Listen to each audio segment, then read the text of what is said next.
So, Spider-Man Homecoming is coming out in July 7th. It's pretty close, and I'm thinking, okay, what can I do before this? Okay? And I was going to do a review of The Amazing Spider-Man 2, and then I thought I'm going to have to actually watch it. So, instead, what I'm going to do, a versus episode between Spider-Man 3 and The Amazing Spider-Man 2. Which one's worse? Stay tuned to find out. The Amazing Spider-Man 2 versus Spider-Man 3. Which one's worse? Number 1. Story. Parker and MJ seem to finally be on the right track in their complicated relationship, but trouble looms for the superhero and his lover. Peter Spider-Man turns black and takes control over him, not only giving Peter advanced power, but also bringing out the dark side of his personality. Peter must overcome the suit's influence as the two villains, Sandman and Venom, rise up and try to destroy him and all he holds dear.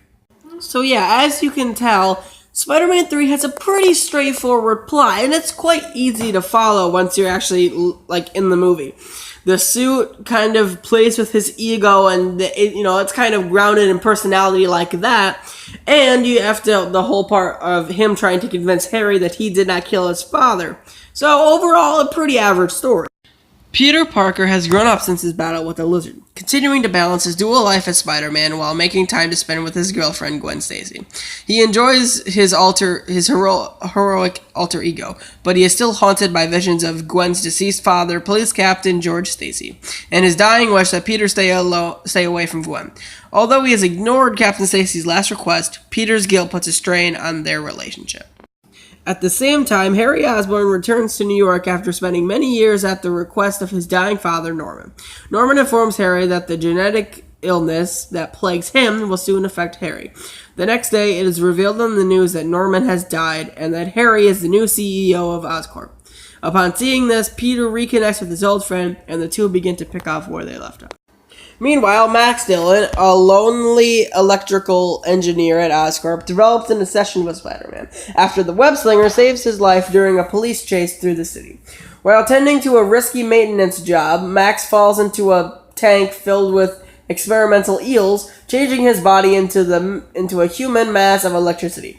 Unaware of what's happened to him or what he needs to do, Max wanders into Times Square and triggers a blackout, absorbing the energy into his body. Spider-Man arrives on the scene to help, but the police are at the scene, start shooting. Max thinks Spider-Man has betrayed him and attacks. Spider-Man defeats Max, but Max vows to destroy Spider-Man, eventually adopting the name Electro.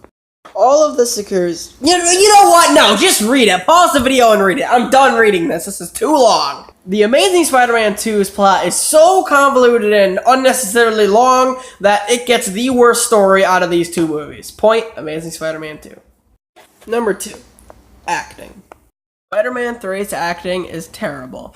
Tobey Maguire gives the same performance he has for the last 3 movies. Character hasn't grown whatsoever at all, and even goes back in this movie because he's so stupid. I doesn't understand, but we're going to get back to that later. Most of the acting is, I guess, fine, acceptable. Sandman's acting was fine, and Venom's was atrocious. So it's overall just a downer, and its acting was just really bland or just plain old annoying. The Amazing Spider-Man 2, on the other hand, had pretty good acting. Andrew Garfield was, again, amazing as Spider-Man.